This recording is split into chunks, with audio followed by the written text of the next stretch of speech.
Kay showed me the wonders of this inline six-cylinder Honda from the 80s. Yeah, Sounds like an F1 car. it does. CBX 1000. Check them out. Hey everybody, so welcome to our podcast. Today it's myself and Case talking about a lot of great subjects. So Case just spent the day yesterday at the auction, found some really cool hidden gems. Some really good ones, some not as good ones. Some that was literally growing moss, it sounds like. Yep. We're going to talk about the car I'm considering buying, one of Case's least favorite. We're also discussing Nissan, the end of the merger with Honda, and whether or not Nissans are really that bad, what we've been driving, and we're going to finish up with a fleet update because there's been a lot going on here at TFL HQ. You didn't actually tell me that the reason there's a picture of a Chevy Volt on the screen is because you want to buy one. All right, we'll start there. There's a part of me that positively adores the first generation Chevrolet Volt. And it's a part of you that you should subvert and, repress. Yeah. Now, this is a car that is one of the few cars I know Case absolutely despises. Yeah, I really do. And it's not because one tried to burn his house down when he was a kid. It's also true. So why don't you tell us your storied history with the Volt? We'll start with my dislike, and then you can try and pitch this car. Essentially, I like the idea of the Volt. You've got an engine that's what a lot of the times it's working as a generator, although sometimes it does directly drive the wheels, doesn't it? Yes.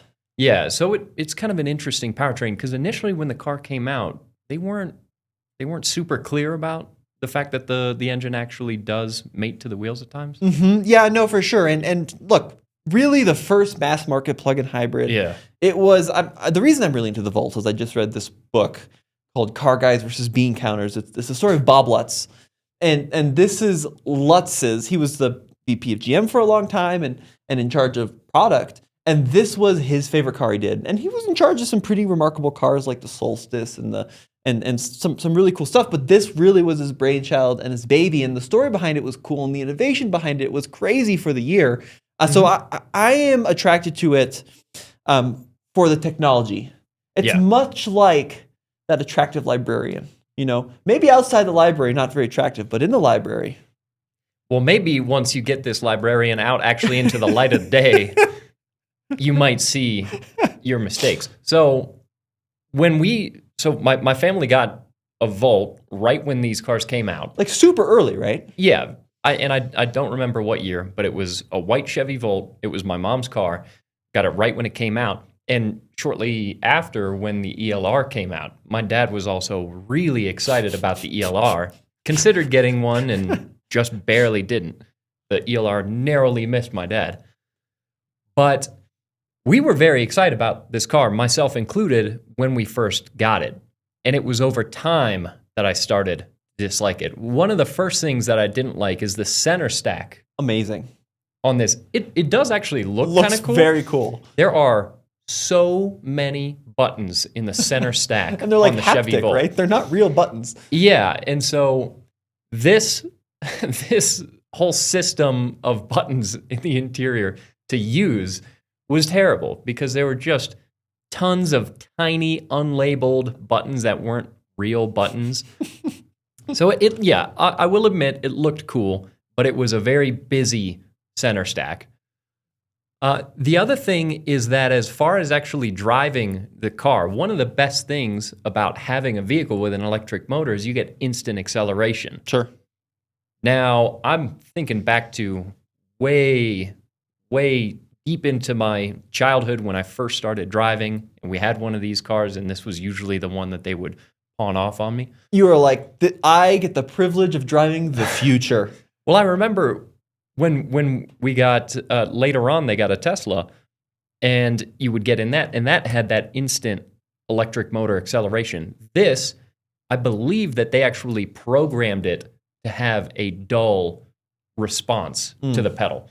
So you would put your foot down and it would wait before it would start accelerating. It's responsible. It's like me. Something. It's prudent. It makes sure that what you're doing is the right move. But then the worst thing it almost burned your house down. Yeah, well, and I think they ended up fixing this over time. But so we had the car for a while, and then my dad eventually got a Model S pretty early on when those came out. And he was used to driving the Model S where you would get in, you would throw it in a park, and you would just step out of the car. Sure. But we got back from picking up some food. We parked this Volt in our garage. He put it in the park. He thought that he hit the power switch. Maybe he didn't hit it hard enough, but he got out of the car, closed the door, opened up the charge port, plugged it in. The car didn't make any noises, no chimes, no warnings. We walked inside. All is well. The next morning, my mom goes to walk into the garage, and she touches the door handle to the garage, which has been closed, and the door handle was warm to the touch. And that initially kind of scared her a little bit. Okay. But she went back for the door handle, opened it up, and there's her Volt with the headlights on and the motor revved up, making power to supply the car's lights and stereo and climate system and everything. So she opens the door, and like Christine, like a possessed machine, it's there in the garage screaming. So she yells, slams the door shut. My dad makes his way into the garage, opens up the garage doors, lets it air out. He pulls the car out. The concrete was too warm. The concrete underneath the car was too warm. This thing like redlining? to Was that walk on. I mean, it had been running for a while. Jeez. So luckily, none of those fumes or anything made it into the house.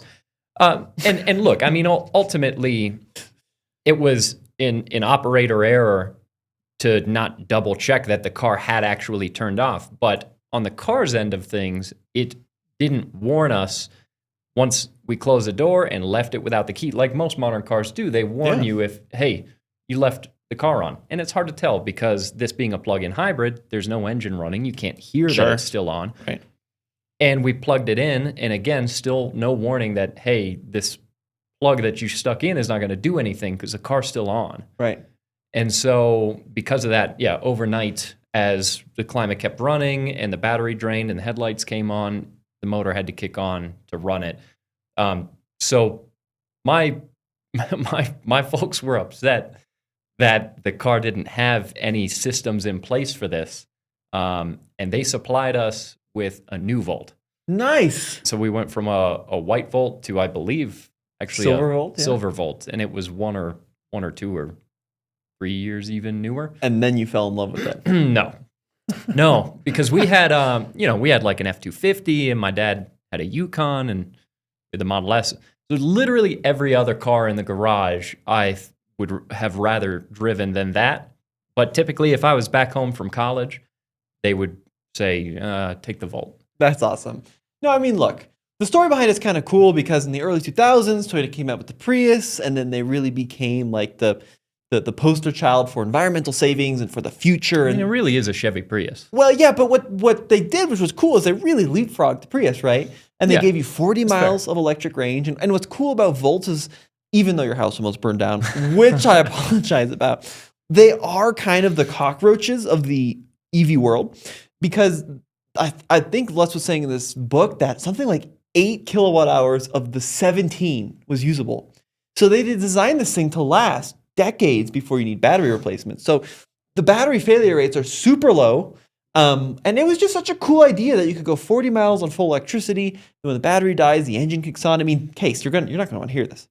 This is the only car you need for the rest of your life. And Lust is kind of right in that typical consumer only drives 40 miles a day, and then you got the gas engine for a long trip. So I present to you the future. You owned it, and you turned it down. When I do believe that they eventually implemented, some chimes and noises. Well, like if you now, close the door and walk away from it. I was just on a Hyundai program, and I closed the door of this car when it was still on to get a video shot of it, and it was like 5 alarms. Yeah. It was like, I mean, I'm not going to say that that's our fault.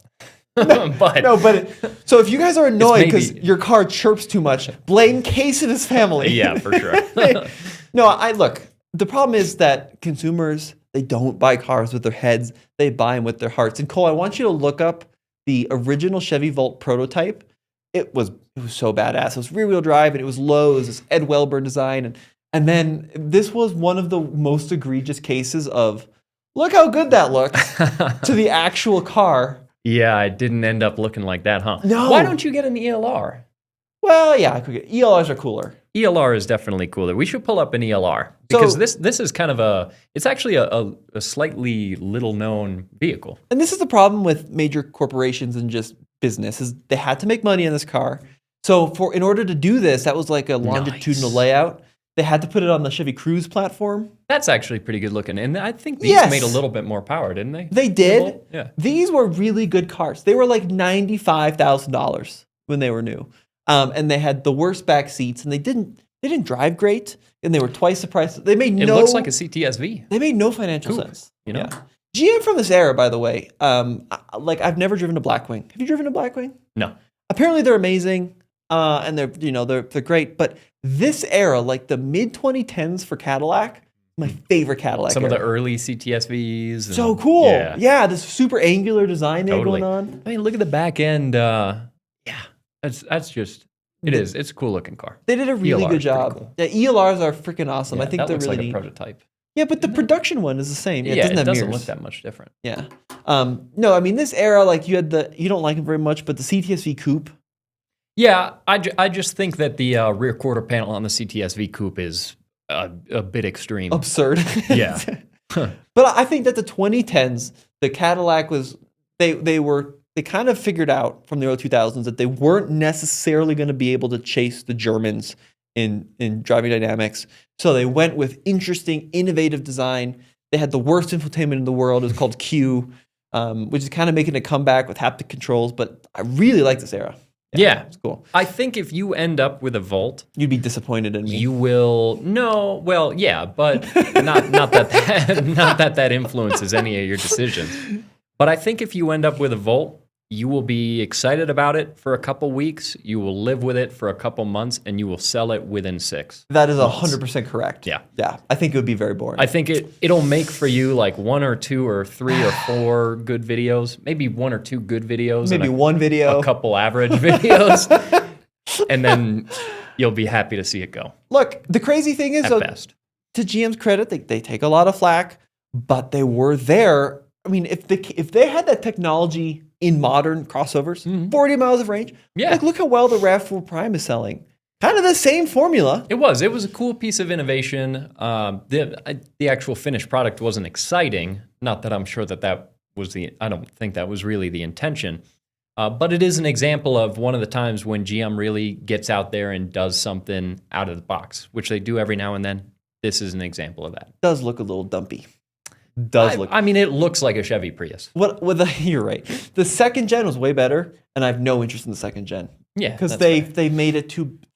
They just made it too good. I want the bad one with the stupid haptic buttons and. I can understand that. So, Case was just at the dealer auction. Speaking of some bad cars. And let's talk about the dealer auction. So what can people expect? When you hear auction, like I think of Mecum, where you walk through Yeah. fields of the most incredible, pristine, interesting Resto cars. mods and full restorations and barn finds. Is that what this auction's like? Not exactly. Yeah, so a lot of what is at this dealer auction, this is Dealers Auto Auction of the Rockies. A lot of these are the vehicles that they can't really sell on their lots, whether it's a trade-in or something that, however they ended up with it. Vehicles that either are too rough or too many miles or too old for them to sell on their lots. So some used car dealers can pick these things up. The first car that we're looking at on screen, for those who are listening, is a Dodge Neon SRT4. Yeah. This is one car that Brennan and I filmed yesterday at the auction, and this was actually in pretty good shape. This one was not bad. It had a little bit of a clunk in one of the front corners. It's got aftermarket wheels.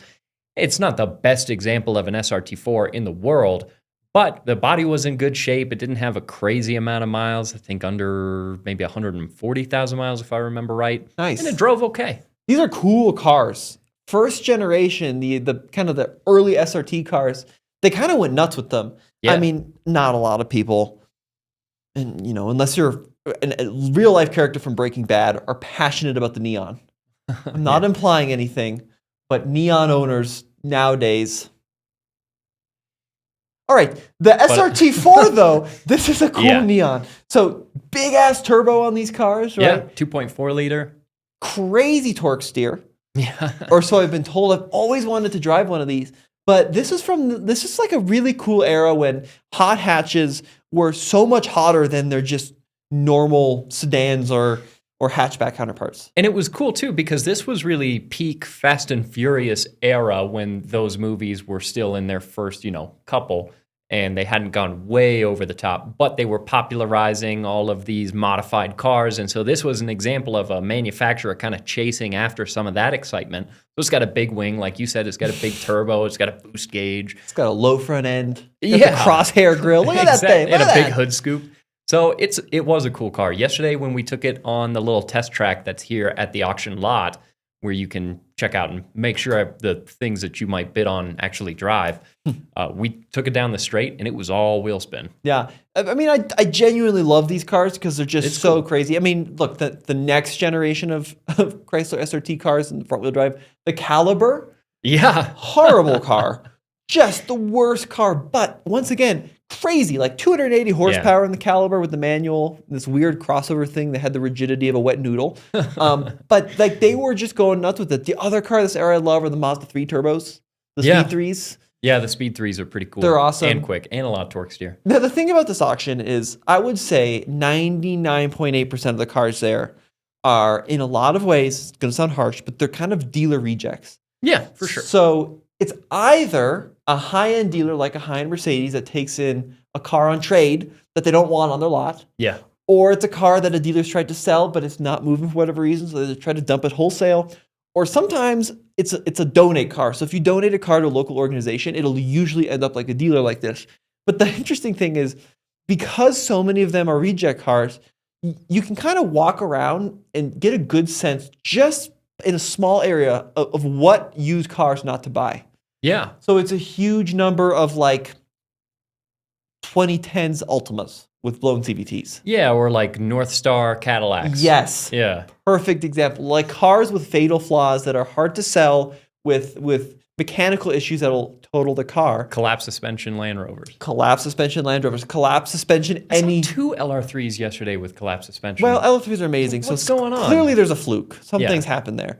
and an L320 Range Rover Sport with collapsed suspension. There you go. But look, those cars, not to defend them again, they're pretty easy to correct collapsed suspension. Yeah. But like an S8 Audi, in a lot of cases, big money. Yeah, right? Audi all roads we see there sometimes. Ton of them. And the car I've been seeing a lot there lately, a ton, are the first generation Subaru Crosstrek hybrids. Oh, really? Huh. So you've almost never see the normal Crosstreks. They're Yeah. big sellers in Colorado. For sure. Huge on used markets.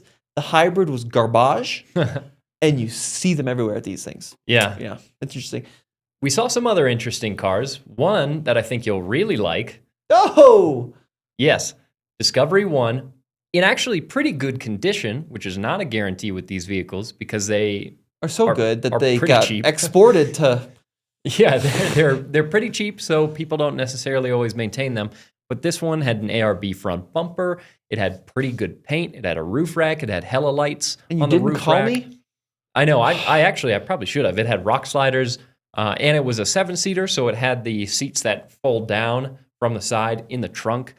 And it ran decently well. Our camera guy who's running our visuals here Tried to was buy it. riding in the Oh. back seat, and he said that Brendan floored it and nothing happened. Yeah, but he also drives a Toyota, so he doesn't know. Yeah, He doesn't know what a Land not Rover drives familiar like. with acceleration. Yeah, he doesn't know. His car's so slow that he doesn't know what real performance feels like. Yeah. This mountain lugging torque of the 4-liter. It actually ran pretty well though. This was good a cool find. car. And I guess so that Neon previously we were looking at that sold for $6,250. This Land Rover Discovery 1 apparently sold for $3,250 Wow. at the auction today. I mean, to whoever bought this is the whole point of this dealer auction is it's dealers only, right? Brendan has dealer partners, which is why we Yeah. can film there. And the idea is that you get them at a wholesale price so you can sell them to the public higher, which in my opinion, sometimes doesn't happen because especially like Forerunners, they go for so much money Yeah. because dealers try to mark them up well above market value. But $3,250 for this thing.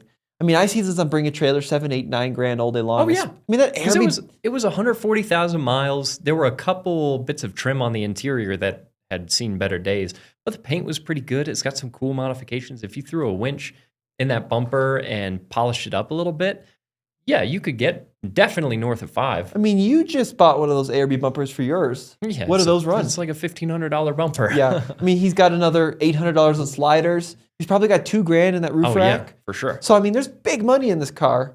I mean, unfortunately, the money is what's attached to the car, not the car itself. Yeah. But a disco one with paint on it that runs and drives, that's easily, in this market, $6,000-7,000 in Colorado. So 100%. Yeah, the disco ones seem to typically go for more than most disco 2s do. So, yeah, because they're generally considered more reliable. That is an awesome find. Yeah, really cool vehicle, 3250. That wasn't too bad. The next car. Oh, this is cool. Not so good. So this was, this is the original, isn't it? Taurus SHO? Yeah. Yeah, so it had the cool SHO branded wheel covers. It's got the show molded bumper. Yeah, it's got a cool shape. And under the hood, it's got the Yamaha V6, right? 3.2 liter, I think. Everybody knows V6 better than V8. Sure. That's the rule of thumb we always live by. It is a cool looking motor when you pop the hood, all that. It's kind of like me. Like on the face of it, you're like, is he sporty? And then I actually take my shirt off and he's like, no, definitely not. But for the 90s, these cars were pretty hot. Yeah, absolutely. They were pretty cool. This one today is not very hot because it has a big old patch of rust.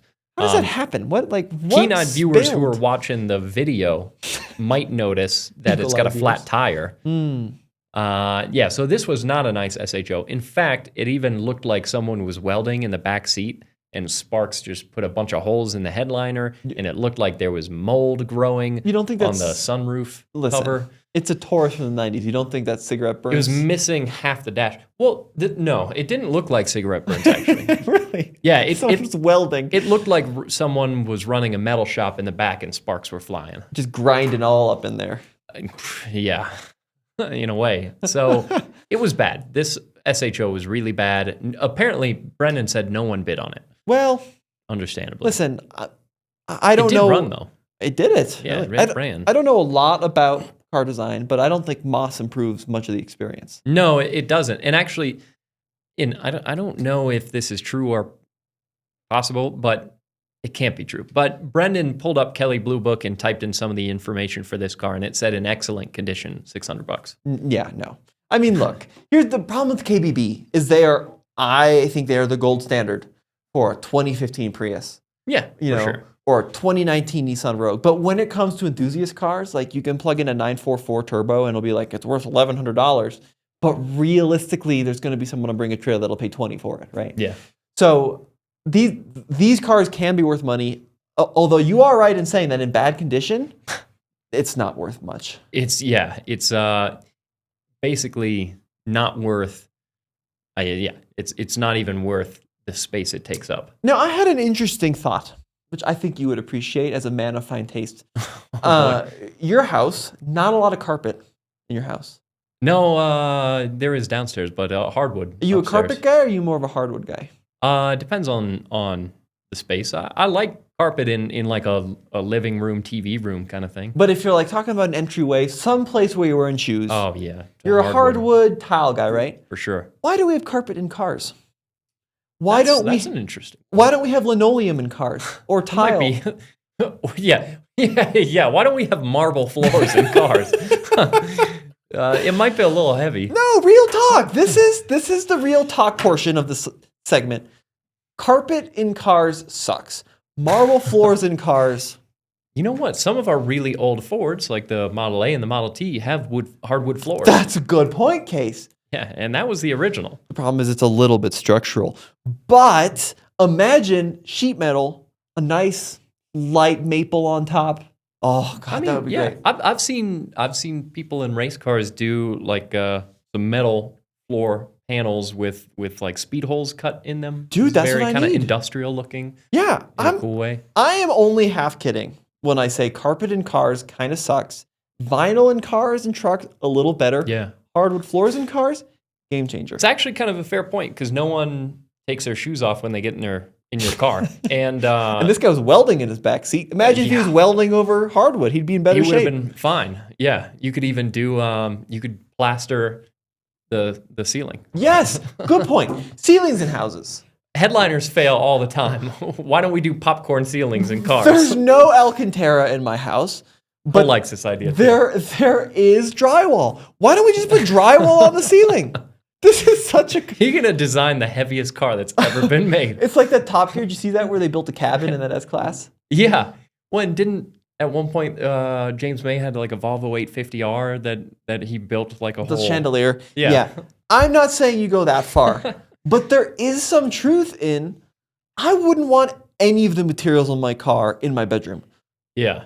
So why do I want it in the car? I think some people would argue that, vinyl floors exist, and that's Yeah, but do you want vinyl floors in your? I mean, not like the wood-looking vinyl, like in a pickup crappy black plastic vinyl. Yeah. If you walked into your house and everything was just F-150 grade vinyl everywhere, you'd be pretty bummed out. I would be. Yeah. You'd be pretty bummed out. Because that's what some barns are. Is like a surface like that. I'm thinking like a Venetian rubberized. hardwood. Oh, Very nice. oh, Yeah, I'd be bummed if my Mercedes had vinyl floors. yeah, you would. Yeah. But you don't like the carpet, do you? No, I like the carpet. Okay, I would even consider doing white carpet in that car. That's the.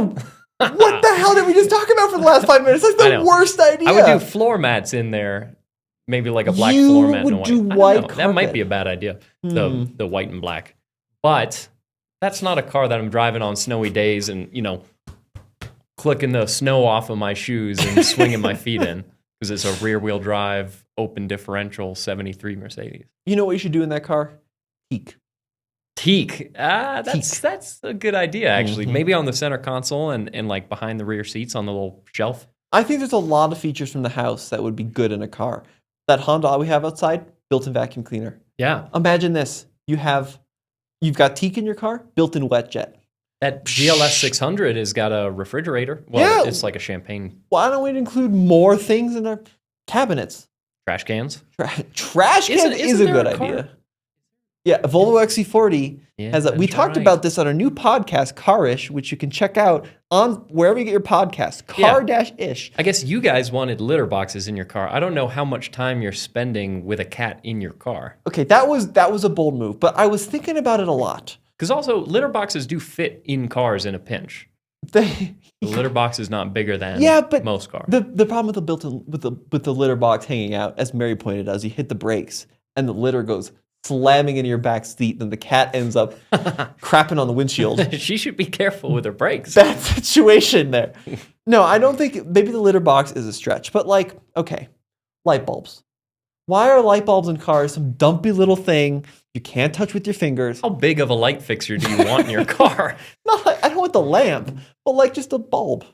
Easy to swap out, lots of light, functional. That would look horrible. No, well, real talk though, all kidding aside, you only use that light realistically when you open the door. Yeah. So why not give me big ass bulb, Whoop. The best lighting in any car I've ever been in was my Corvette. It had all kinds of lighting behind the seats, overhead. It had a light that even when the interior light shut off would cast down onto the shifter. It had lights like in the footwells and in the doors. When you would shut the door on that car and lock it, the interior light would stay on for a while. It was beautiful. It was this glow of light in a red interior. You want to make that better? Not a chandelier. One incandescent bulb. I just think like there's so much stuff that these car companies do that you're like, wow. I'm sure there's a car somewhere at the dealer auction you could find That has with a bulb screwed into it. And I promise you, you're not going to like the way it looks. Moving on, another car that we saw at the auction is this BMW 325. It's all-wheel drive wagon. It is automatic, which is a little bit of a bummer. Cool car. But XI probably then. yeah, so good paint. Pretty nice interior too. Gray interior. I think we've got a shot of the interior here. The interior was in good shape. Oh. Relatively low miles. And it drove well. Of all the cars that we drove yesterday, this one definitely drove the best. It felt solid, still felt like a German, slab of granite. And this one sold for $1,700. It's a hell of a deal, by the way. E46 3 Series wagon. Really nice car. And sometimes there are deals like this to be found at the auction lot because a lot of these auctions aren't selling to enthusiasts who would be into an E46 wagon. They're selling to your typical mom and pop, right, that just want a reliable car. What's really the market on an E46 in the used secondhand world? Not a lot. Yeah, this is not a car that's worth tons of money, but I'm sure you could get more than $1,700 for it. Yeah, no, that's a great find. I think that's a wonderful car. I love that it's a station wagon. I love that it's all-wheel drive. No, I mean, this was kind of the high point of BMW design before they went full beaver. I agree. I like the E9X Oh, generation yeah, as well. those are good too. Yeah, those well, are really and cool. E30s too. So basically anything other than the E36. Basically anything than the new one was really Yeah. good. By the way, BMW XMs, your favorite car. Sure. They're now in the $80,000 range. BMW i4s, our friends at the Everyday Driver podcast used to talk about this. Remember the i4, Yeah. like a sporty kind of sedan thing? All electric, 40s grand. Between 37 and 45 grand. A lot of car. Yeah. i3s actually have held value a little bit better than I would expect. A lot of them are kind of around 10 grand. Like they dropped to 10 and they've just, I don't think they're going to change. I mean, Yeah. they've been at 10 now. That's They- kind of a cool car for 10 grand. They kind of got up in COVID, and then they're back down to like 8 to 12. Yeah. It is a cool car for 10 grand. Those are excellent cars. Would you take an I would. i3 or a Volt? i3 for sure. Okay. Even though it's rear wheel drive, which here in Colorado is not ideal. And but the problem with i3s are tires are getting really hard to find. Oh, Really yeah. expensive because they're those like bicycle things. Why do companies stop making the things that are necessary to keep vehicles alive? Because people only like the cars well after people stop buying the cars. Yeah. So many cars like that. You know, So the disappointing. car dies and no one bought it, and then they're like, "Wow, we really did love the 200 series Land Cruiser." I'm like, "Well, then buy more than 3,000 a year if it's that good." Wow, the CTS V wagon, that's the car we need. They sold 500 in manual. Like, Yeah. if you want the cool stuff, You actually got to pony up. buy the cool stuff. Yeah. Like, it's not that hard, people. And then the final car that we'll talk about that we saw at the auction, this is one that Brendan was trying to pitch me on. I wasn't totally convinced. If you can't tell from the picture, if you're watching instead of listening, this is the Tiburon, or as I call it, the Tibula, or as Brendan calls it, the less reliable Eclipse. Even though he actually likes these vehicles a lot. He used to own one of these. Tiburon, you know what it means?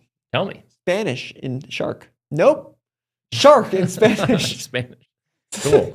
Yeah. It's actually, I'll tell you what, it is a little bit cooler looking and everything than regular traffic. This one was 6-speed. It had two-tone seats, and These are pretty fast, V6. it had, as I was saying yesterday, it had red brake calipers, Hyundai branded, which is an aphrodisiac for some. So there you go.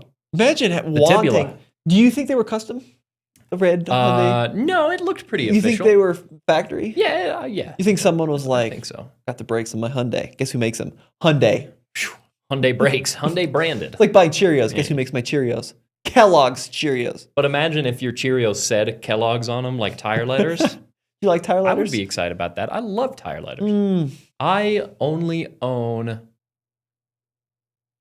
actually own, not including the car I lease, 2 of the 3 cars that I own have something on the sidewall. Yes. One tire letters and one is a white wall. Tire letters from the factory are cool Mm-hmm. on a 4-wheel drive. Are you talking like people doing their own tire letters? Yes. So driving in traffic the other day, I saw a slammed Tesla Model 3 Which is already a mistake. blacked out taillights and blacked out headlights. This is a person of taste. You can tell. So, didn't you own a bright blue Mazda 3? Slammed with dark taillights and an underglow? No. I certainly did not have awesome. a matte blue plasti-dipped Mazda 3 hatch No, that's definitely not. with a something you MagnaFlow owned. exhaust and a K&N intake that was not legal for use in California. It's a big hypothetical. Yeah, there's a lot. It's a lot. We're going real deep with this hypothetical. Eibach 1.5-inch lowering springs. Yeah, so I saw this Tesla Model 3 with the blacked out headlights. And he had aftermarket wheels, as you do, which this hypothetical car you owned didn't. Wonder if he was also in high school when he did all this. So he had fat Potenza, like Bridgestone Potenzas on there, like thick Like sidewall. 285. Yeah, like way too much Wide tire for and that car. cool. And then he had full sidewall width Bridgestone Potenza around the whole width Written of on the it? tire. Like the letters made a full circle around the tire. And I was like, a little much, dude. It's a little much. You know what? In the entire story of this car that you're describing to me, I'm not sure it's the tire letters that I That's have the an issue biggest with. problem. Yeah. But it's the tire letters I noticed. Yeah. I think it's, well, and for better or for worse, if the tire letters pulled your attention away from the slammed and smoked taillights and all that, then maybe that's a good thing. Just out of curiosity, this hypothetical Mazda you own, underneath the blue plastic dip, what was the actual color? It was bright red. Was it crystal It soul would red? have been bright red, theoretically. Was it the if soul it red? existed, and with dark window tint. But was it the crystal soul red? Yeah, it was. Oh, God! You wrapped, or somebody, allegedly, wrapped over what is ubiquitously Plastic known. dipped over. Even better. That's like the best color in the automotive space. It is. But, Crystal soul red metallic, universally but if this agreed on. was something that I did, it was because I wanted Someone to did. change things up a little bit. Yeah. How often do you pull up to your high school parking lot and it's like, you remember my red car? Now it's that blue one. It was cool. It was a fun weekend of plastic dipping a car with my dad. Did you mask well? It's like yeah. Actually, it was not a horrible job, but it if only there were pictures so you could pull up. They don't exist on the internet, thank God. They exist But on my phone. They could exist they, on they the could internet. exist, and they won't. But I also got a Hoonigan stencil, and I got some glow in the dark plasti dip, and I stenciled the Hoonigan logo on the bumper, glow in the dark. Yeah, Allegedly. That's pretty rough. Oh man, no, But- it was fun. I was in high school. I had a little Japanese hatchback. What do you expect? At least it was a manual. It was not. Oh man. Hey, look, we grow, we evolve, we change over time. It was a phase. I didn't have like But we never forget. I never had like a mohawk or anything, but I had that car was my mohawk. The plasta dipped. I didn't know you had underglow. That on car, it. yeah, I did. So you know how Color changing. You know how underglow is coming back? It's like a big thing. It should. Actually, the underglow was the best part of that whole thing. You were there when it was like especially Uncool. uncool. Yeah. I was gonna say, yeah. That car was like my ripped jeans and chain to the wallet and spiked hair. You didn't have. I think I only saw that car when it was red. Yeah, And to it its wasn't credit, blue. It was blue for like 2-3 years. it looks pretty good red. Yeah, it was a great Actually color. Pretty, Red. yeah. It was a pretty cool It was a good car. We have a video on that car when it was red. Yes. That was the first video I ever shot. I was terrified. But maybe we should have video Bad when it was video. blue. And that could happen now, Case. It won't. What's next on this list? So the next thing I want to talk about is another bad move that Case is just full of bad moves lately. So he is in the middle. Actually, he's toward the end of a really cool project where he has LS swapped his Land Rover, Yes. and it is fantastic. And Yeah, it it's is so running cool. now with a 6-liter LS2, which is pretty cool. It's got a Which- 6L80. For non-car people, is a C6 Engine. Corvette engine. Oh yeah, sure. Yeah. It's an early C6 Corvette engine. Which for non-car people is like 2006. Yeah, so Yeah. it's 400 horsepower, which Mhm. is twice what the thing had originally. I'm not going to whole shot it or anything. I just want to have more power for those times I drive up the highway. I don't want it to be like a 5th gen 4Runner going up by 70, where you're just 6,000 RPM for 51 Forever. minutes. Yeah. So yeah, I'm not really planning to drag race it. So I'm not too worried about breaking axles because I'm not going to pull up to a rock on an off-road trail and say, oh, might as well use, 100% of the pedal.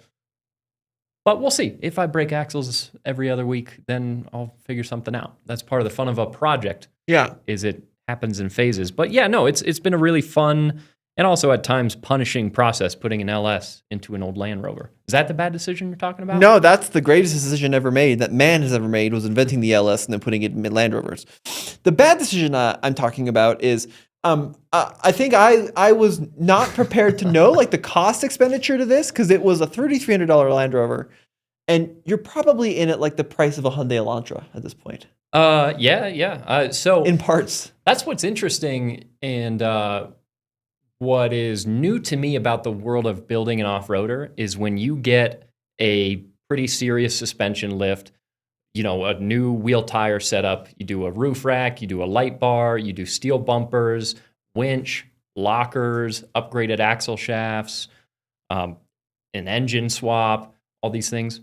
Who would have thought? It gets expensive. It does get expensive. So, look, Case could have bought a much newer Land Rover. That way. For sure. But he came to me the other day. He's like, I'm going to have to put lockers aside for now. Yeah, so, I'm going to wait on the lockers for a little bit. For reasons. So I can go buy a little strip of fabric, tie some strings to it, and then jump off a cliff. You don't jump off a cliff, you run. You run off a cliff. So tell the fine folks the dumb decision you were making here. What Tommy is discussing with little knowledge of what he speaks. Actually, you want to pull up a fun thing? Type in Dirk Case launch on YouTube. So this is actually my dad and I taking off. So when I was growing up, my dad was a paraglider pilot that's that first video. 102 views. We're about to give it its 103rd. So this is me and my dad when I was a little kid. My dad was a paraglider pilot for 20 years or more, and a really good pilot. He had a great long career flying. So here's he and I on Snowmass Mountain. If you're listening, I'm sorry. But we're taking off Snowmass Mountain in the winter, going down the hill, flying. That was me as a little kid. This was a long time ago. So very cool. I grew up going tandem in paragliders with all his pilot buddies. When I was a kid, 40, 50 times I went up in wings like this. And now as an adult, it's something that I can actually do myself. So instead of getting lockers for the Land Rover this season, I'm going to wait on the lockers because that's going to be a little pricey. And I'm really excited this summer to start paragliding myself. So I'm going to get my USHPA, U.S. Hang Gliding and Paragliding Association, P2 pilot rating so that I can go start flying. The good news is, you won't need lockers next season because you'll be dead. But Tommy knows not of what he speaks. Here's how you know it's a bad idea. Anything that starts with the word paralyzed, paranoid, paranormal, like nothing good starts with the word paralegal, worse than a normal lawyer. Everything about para is bad. This is a side of Tommy that's rarely seen, where he could have been a lawyer. He comes up with some really interesting correct logic for his arguments. Yeah, disagree, but I do like your train of thought. It's pretty funny. We should pull up Advance Alpha 7. This is the wing that I'm looking at. And then we should pull up Plane Crash. It's a good thing it's not a plane, eh? Yeah, there we go. Superfly paragliding. I actually think so. This is where I'm going to order my paraglider through. I think this is run by $4,000 for a piece of tent on some strings. This is run by an old family friend. I think this is Chris Santacroce's No company. offense to Chris, but why is it $4,000 for a piece of fabric with some strings? Because that's about as cheap as you want an aircraft to be, Tommy. Okay. They do put some development into them. You have just said everything I need to know about this. As cheap as an aircraft can be is not something I want to go any distance into the air with. To be. $4,000 for the thing that keeps you from plummeting is not too bad. I would pitch to you, as a society, one of the greatest thing about humans is we have evolved in such a dramatic way. We started with walking, and then we invented the wheel. And now we can fly. And then we invented the horse. So we invented the horse. We invented the horse. We did. Yes, we invented the horse. Yep. And then we invented the cart.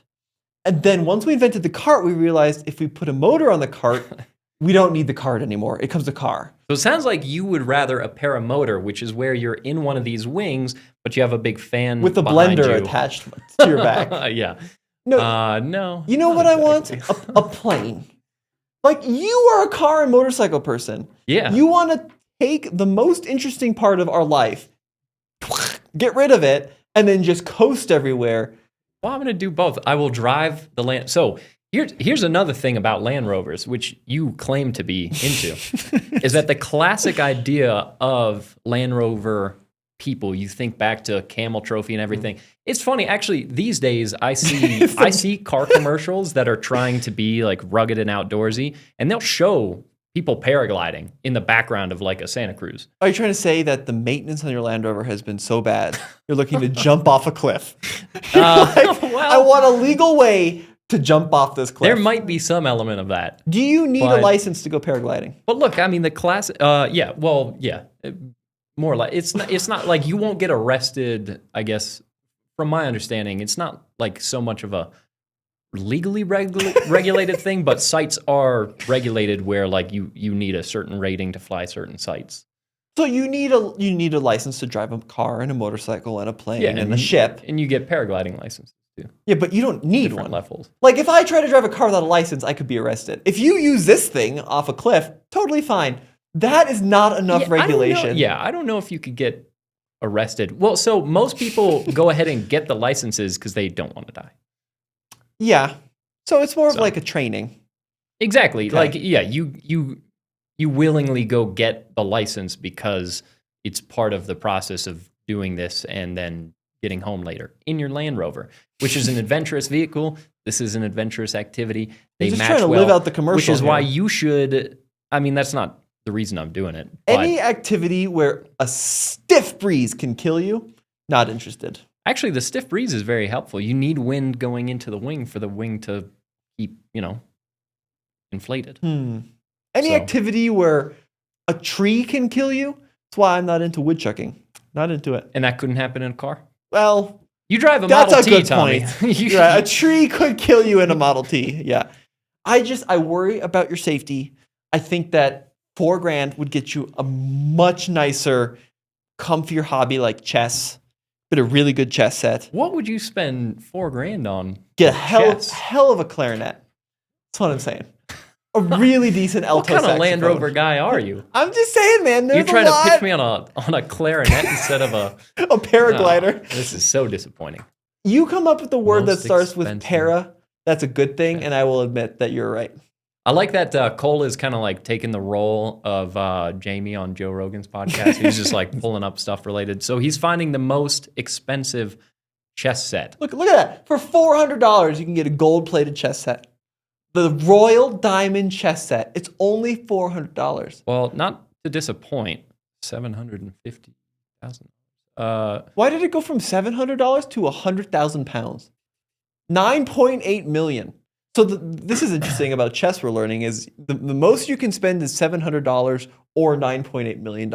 Yeah, this list is not very well RoyalChessMall.com is not on their game here. Anyway. I'm just saying. Yeah, paragliders over chess for sure. What color are you going to get? The one that he has pulled up there. Good, Yeah, that'll be easy. it's called Fire. I Easily think. findable by first responders. Were there different sizes of paragliders? Yeah, depending on how heavy you and your gear are. Oh, So you I need think my gear, size too. is going to be a 24. You should pull up the If diaper you're he's going to interested. be wearing for this too. Sure, yeah. So there's there's a harness that you sit in. You scroll to the top and go paragliding shop, harnesses, advance. It's the Success 5, the blue one down in the middle of the page. There you go. It wouldn't sell as well if it was called the Splat 6. The 6. You think they had? They've only had 5 successes. 6 generations of the Splat. Yeah. After the first Splat, things went downhill pretty quickly. Oh man! But people keep coming back for more. Wow, that's good. Are you gonna get the underwear brown color, or are you gonna get the blue one? No, I'm gonna go blue. Yeah, no, I'm really excited for it. It's me and a buddy of mine, Austin, that are gonna be doing this summer. I'll try and take some videos of it. The crazy thing is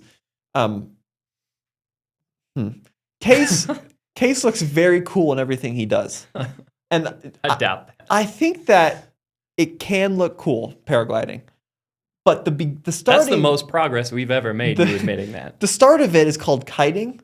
Yeah. Where you ground handling. You kind of look like you're running around a field being chased by Wiccan. You know, I've never had that experience. Yeah, you just standing under the wing and controlling it, steering it. And then a sudden, the God's gentle fart lifts you into the air, and you're then gone you're having forever. real fun. Yeah. Yeah, no, it's going to be cool. I'll even actually be able to go up and do this a little bit in the morning before work. So So we will know if you've died. I will come into work and you'll be like, "How's it going?" And I'll be like, "Great. I just got to do a little quick flight this morning." Producer Cole, would you want to try this? God, He says yes. absolute the hell. Nice. You know who's never died? A clarinet player. All right, Well, moving on. The cars we have been driving lately. So I just got back from a program, checking out the new Hyundai Ioniq 5, yeah. which is, a pretty well-selling midsize crossover. But they've done something that I don't know if I've ever seen before. Really? Inside the car, it has marble. No, it's not marble floors. It has buttons have returned. So people complained. You fine folks of the internet Yeah. did what you do best on Reddit and complained, and Yeah. they brought back buttons. Because they had digital controls for Yes. since the car came out. Pretty much everything, but like it has a physical button for heated seats, physical button for heated steering wheel. Yeah. It's all come back. Yeah, and I guess at this point, since the event just ended, driving impressions things are still under embargo, right? So you can't Yes. talk about everything about the car. That's right. Yes, but the driving impressions are the least important part about the car. The big thing though this car does is it's the first, although Lucid might say the Gravity, but it's the first real full production car that is sold with the J3400 charging standard, the Tesla plug. Yeah, NACS? NACS. You Yeah. got it, North American Charging Standard. So I brought it to a supercharger, plugged it in, figured out how to use the app. Super seamless. So it's on the wrong side, the charge port, but pretty cool. Was Hyundai the first that was able to use Tesla's stations? That's a good question. So several other manufacturers have access to the stations Yeah. with an adapter. Right. So like Ford for a while now, you go, got the adapter, plug it in, you're good to go. Hyundai is the first though to ditch the adapter, although it does come with a CCS adapter, funny enough. So you can interesting. charge Yeah, on so like you can do both. an EA station. Yeah. But yeah, really well integrated tech. They did a great job. That's cool. Yeah, and that's going to be a trend that we're going to see with Every most- manufacturer. Yeah. Yeah. They've all announced they're moving to it. I mean, look, Case and I, fair to say, not the biggest Tesla or Elon fans, but I will give them a lot of credit that stupid little thin port they invented 15 years ago now or whatever it is, Yeah. still works as well today as Yeah. it did on your dad's 2013 Model S. It's a good charge port, and it's also a nice thing to have standardized. Yeah, that's great. And it gives you access to the 70,000 superchargers or the huge number of superchargers in the US. And it doesn't, the funny thing is the limitation is that Tesla is lagging behind Hyundai in a lot of ways because the Tesla superchargers, like a V3 runs on 470 volts Right. and the Ioniq 5 runs on 800. Yeah. So in order for the car to charge, they have to boost the voltage up.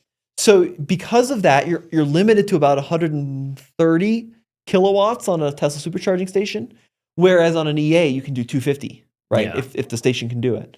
But still, in a pinch, the ability to use those 130 stations. is fine. Yeah, the curve is good.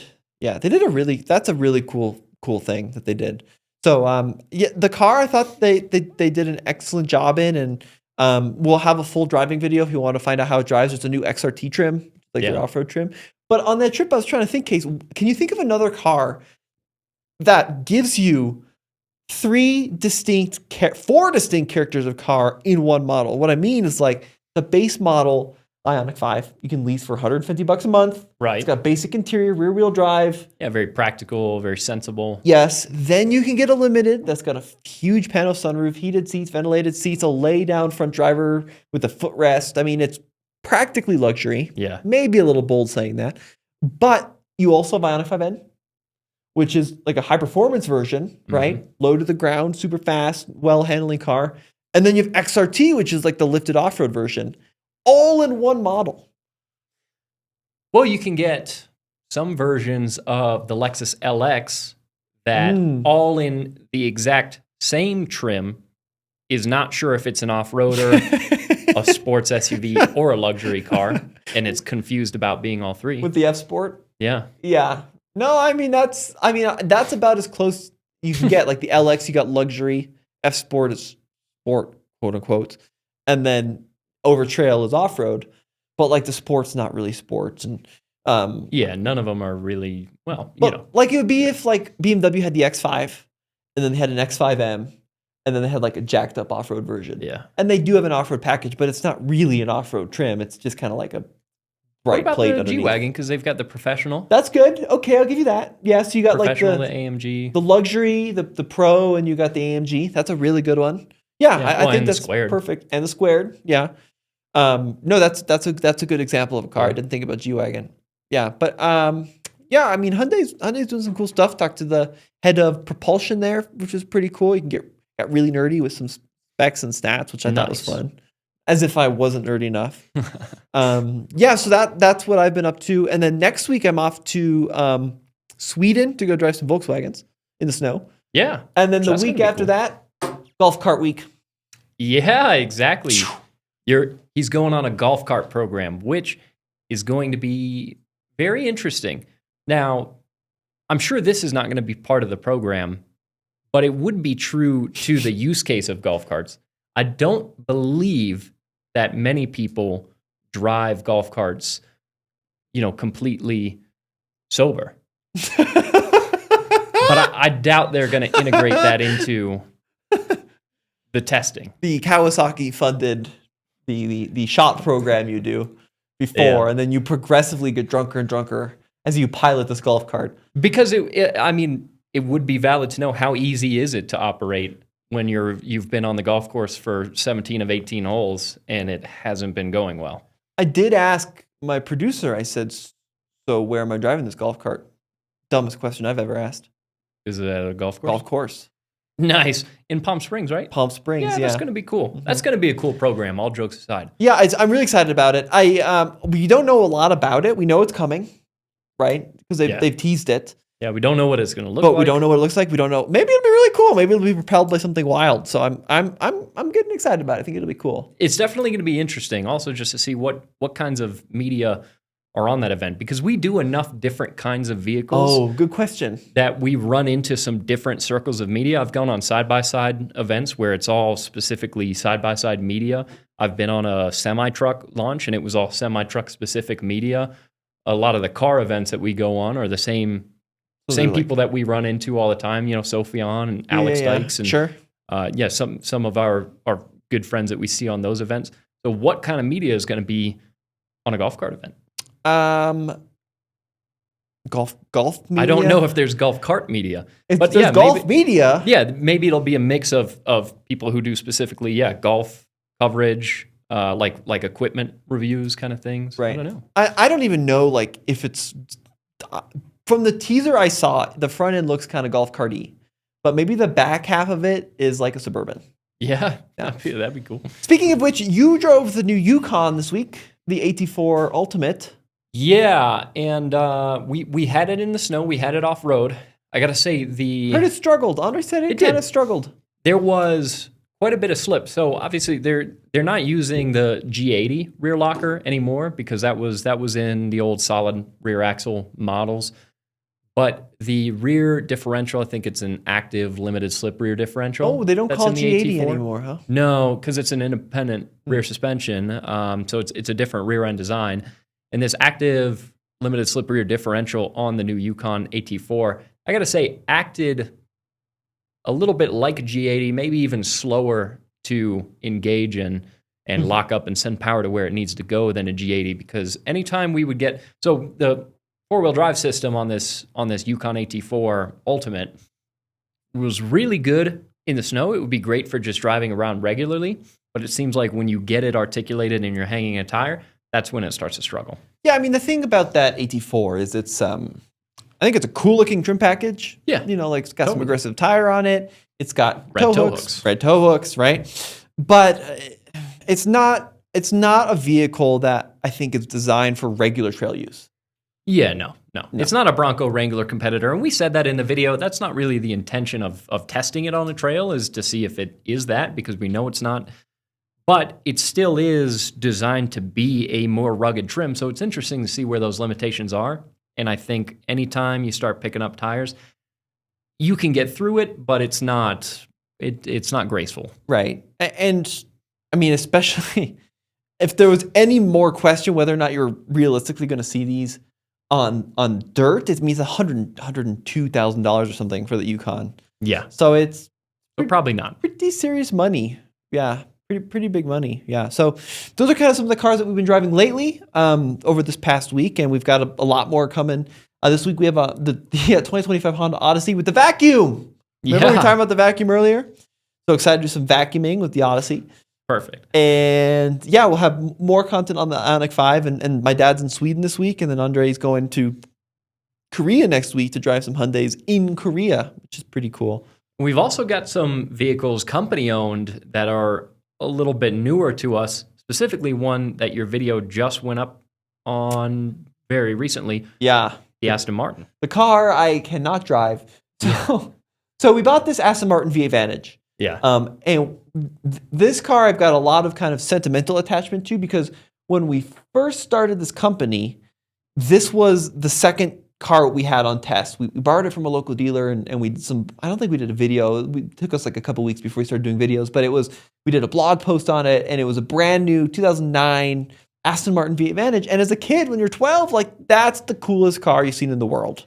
And it's still, to this day, a really good-looking car. The design is aged very well. It doesn't look as old as it is. Mm-hmm. Not that it's crazy old, but the reason that you can't drive it is because these are unbelievably expensive to insure. Yeah. And the only way we could really practically insure it was on Haggerty. Yeah. Now, the crazy part is, so this is insured through the company, through my dad and whatever, right?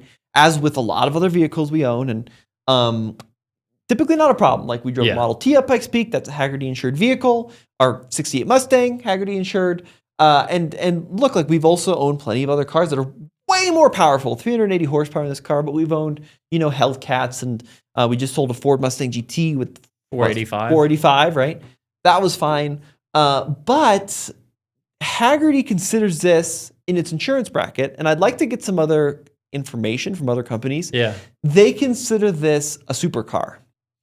Because of like the risk profile, I guess, exactly, for the car. Which is dumb because the car's not that fast, 4.9 seconds.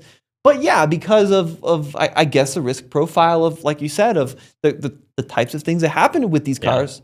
I mean, Haggerty also apparently, I just heard on another podcast that they won't insure a McLaren unless you've already owned, I think it was like, unless you've owned that car for 3 years. Right. Because something like 70 or 80% of McLarens get crashed, if they're going to crash, in their first year.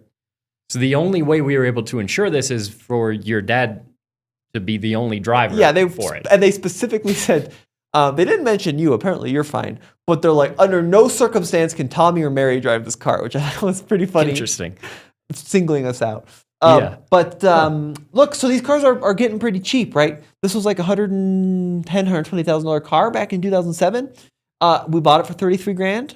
You can get them. I saw one just sell and like bring a trailer for 25. It was an automatic, but still $25,000 for a low mileage V8 Vantage.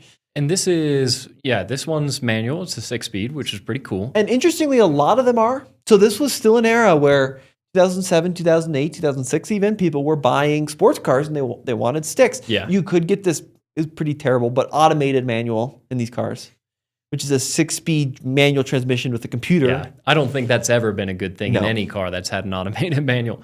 And this is what, a 4.3 liter V8? Yep, 380 horsepower, 302 pound-feet. Later on, what, a 4.7? 4.7. Then they jumped to 420 horsepower. Now, they built these cars. The crazy thing is they built these cars from 2005 through 2017. And that's one generation. Yeah. Like that, they changed the interior 3 times. They changed the engine 1,000 times. Yeah, and facelifts. Yeah, but the cars, the structure is the same, which is crazy. I think another reason the insurance rates are so high on these cars is it's a full aluminum like monocoque. So very expensive to fix if you get any body damage. And like you kind of see some interesting design profiles, but like if you look at that rear quarter panel, like that is one continuous panel of aluminum from the side of the car to the rear of the car, up around the roof and down the A-pillar. Yeah. So you kind of get like a sense of maybe why it would be pretty expensive to... Or is it aluminum? Aluminum, exactly right. Now, I got like flamed in the comment section quite a bit on my video because this car competed directly with the 997 generation a Porsche 911. which you guys mentioned in the video. Yeah, and I've driven a couple of them. Never like a GT3, but like a Carrera S. I've driven those. To be honest, don't love them.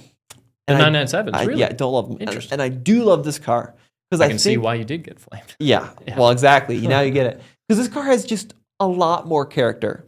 And my issue with the 997 in particular is, in my mind, because I'm small-minded, it's still a fairly new car, right? Yeah, so for sure. When you see that, you expect fairly new car performance. Or if you don't get that, you expect a very different experience than a modern car. The problem is, it doesn't have new car performance. It's like 350 horsepower, whatever. But it's that flat 6 horsepower where you got to rev the crud out of it. So it doesn't feel that fast driving around every day. And the experience doesn't feel all that special compared to this naturally aspirated V8. I can see where you're coming from, where, it doesn't have the heart racing performance of a brand new 911, but it also doesn't give you that cool experience of an old air-cooled 911. So like you spent a lot of time behind the wheel of a 993. Yeah. Right? That's a good case where moderately quick, slow by modern standards, but it's such a different sounds and very and analog. smells. It's an experience. 100%. Whereas you don't get that with the 997, and plus the interiors are kind of crummy. I just don't love them. I love, I think 996s are cool because they're so cheap. 993s are awesome because they're amazing. You saying you like 996s and not 997s? You're gonna Yeah, but the problem is it's the price point. I mean, you can, now that the market's cooled on 911, you can get a good 996 for like 20 grand, maybe $24,000. You can get, not a special one, but you can get a nice running and driving rear drive Carrera 2 manual for 24 grand. Yeah. That same car, if it was a 997, is like 40 or 45. And it's not there for me. I'd rather spend 33 for a V8. It's still it is a mid-engine car. Front mid-engine, rear transactional, better interior. And this is just another bias of mine, but I just think they look so much better than 997s. Yeah, and that's going to come down to opinion. This Aston is definitely a good-looking car. 911s historically are also beautiful cars. So, I don't know if you can definitively say one's better looking than the other. I don't dislike the shape of this Aston at all. So, and the comment that we see a lot, that I got a lot in this video, and I should have reiterated it more, is the reason these cars are cheap is because they are a dumpster fire for reliability. That's the perception, right? Because they lump these cars in with the early Quattroportes, and the Ferraris of the early 2000s, and the E60 M5s that had the rod bearing failures, and those cars are cheap because they're mechanical dumpster fires. But this, just like the Land Rovers that I love, the LR3s, right? This is the Ford era of Aston Jag. Yeah, so it's better than it gets credit for, better than the reputation. Totally, way better. So this engine in this car, it's not the same. It's a dry sump. It's got a different valve train. It's very heavily revised, but technically it's an AJ-V8. Yeah. Which is the engine you'd find in an LR3 or a Thunderbird or a Lincoln LS. I mean, these are engines that go a lot of thousands of miles with no issues. So researching on this car, I was pretty shocked to see the experts say sometimes they need clutches, which is expensive because it's a transaxle. But there's not a lot of failure points on these cars. In the realm of exotic cars like what this is, it sounds like it's definitely not the worst one to maintain. Right. So really excited about this car, even though I can't drive it. 46,000 miles though. I mean, this is a car I was scheming up ways to buy this off the company when we were done with it. I'm I could probably sell some stuff and get $33,000. The problem is that if I can't insure it, that's a big. That's an issue. I'd like to talk to I have a Haggerty policy already, 4 cars on there or whatever, but they won't do it. I would like to talk to my State Farm people and see what it would cost. We also bought this Model S, and I wanted to get your opinion on these cars because I know your dad has one and you hate it. I don't. You don't hate it? My dad's car. It hasn't aged the best. So his only has about 40-something thousand miles, closing in on 50,000 miles. It's lived its whole life in the garage, and it has had some issues as far as the parts of the headliner coming untucked at the edges of the pillars, the door card leather coming unglued, his center screen, kind of similar to the one that we bought, is almost looks like it's delaminating a little bit. Like the cluster screen? Yeah, Same not thing. the center Same screen, thing. but Yeah, same problem. in front of the driver. So some interesting quality issues on some of those early Model S's. They still run and drive just fine. We haven't had any really powertrain issues. My dad's has been a little bit glitchy at times where the screen would randomly shut down. And I think there was a one time, if I remember right, because of the 12-volt battery, that my mom took it to the grocery store, got back in it, and it wouldn't power up. Oh, gee. For her. So she doesn't like it very much. But the one that we bought has about 100,000 miles, so quite a bit more than my dad's. And that car feels used, feels very used. There's a bit of a clunk coming from the front left corner, it feels like. Yeah. When you close the passenger door on ours, it sounds like Car crash. sounds like you broke something. Yeah. And it smells inside like a urinal cake. A little bit. Yes, you're right. But I still think that is a hell of a lot of car for $13,000. So Yeah, for sure. So it's 100,000 miles, 2014 that we bought. So your dad's I think is a P85. Is that right? Yep. This one's the standard 85. So it's just the base kind of. Back then it was like a medium range rear wheel drive car.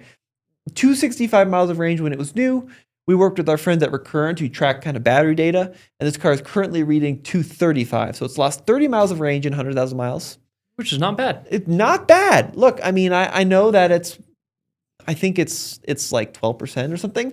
But it's really like over 100,000 miles. It's not a lot of range loss. Yeah, it doesn't seem like these powertrains are especially problematic. I know they did have early on some of the drive unit replacements. Yeah, and so these cars, they all need them eventually. I'm surprised your dad hasn't had one. Has he had a drive unit? Not that he knows of. So as I understand it, they had a cooling passage in the rear drive units that would leak over time and then corrode the bearings in the motors, and that was it. And his does whine under light acceleration. It's too high pitched for him to hear it. I wonder, especially maybe sitting in the back seat, I'm listening to it the whole time he's driving. And like ours has had one, the previous owner said. And the solution to that is there's a company that reached out to us that want to work with us where you actually do a coolant delete. And you don't delete all the coolant out of the drive unit. You just bypass that one passageway that goes through the motor. So it's still being cooled. It's just not full cooling, which apparently is fine unless maybe you're tracking it. But I think that even though the car maybe has the suspension's rickety, it needs control arms, and the door does sound terrible. This one's not on air suspension either, right? No, it's on Coils? steel. Is your dad's on air suspension? Yeah. Yeah. I still think it's a lot of car for the money. Heated seats, got 17-inch screen. It's got your dad's might have this too. Unlimited free supercharging. Mm-hmm. Yep. Yeah, which is pretty cool. Like if didn't they throttle it though? Yeah, they did. Apparently, not just for the not just for the free ones, but for all the 85s. They throttled it down to like 60 kilowatts. So it's not a fast charging car. But if you lived in a city, maybe you have a supercharger by a grocery store. You go into the grocery store, plug it in, come back in 45 minutes, you'll be good to go. So I'm pretty stoked with it. It's not as I had such a low standard for rattles when I got this car that I was easily blown away. Does your guys have autopilot? Not on his, no. No, okay. Interesting. Yeah. And some of the cool, like some of the early Model S's, this is a 14. I think yours, dad's is 13. 14. Is it a 14 too? You could get them in some really cool colors. Like there's like a brown. Yeah, that's what his is the dark brown. What's the interior color?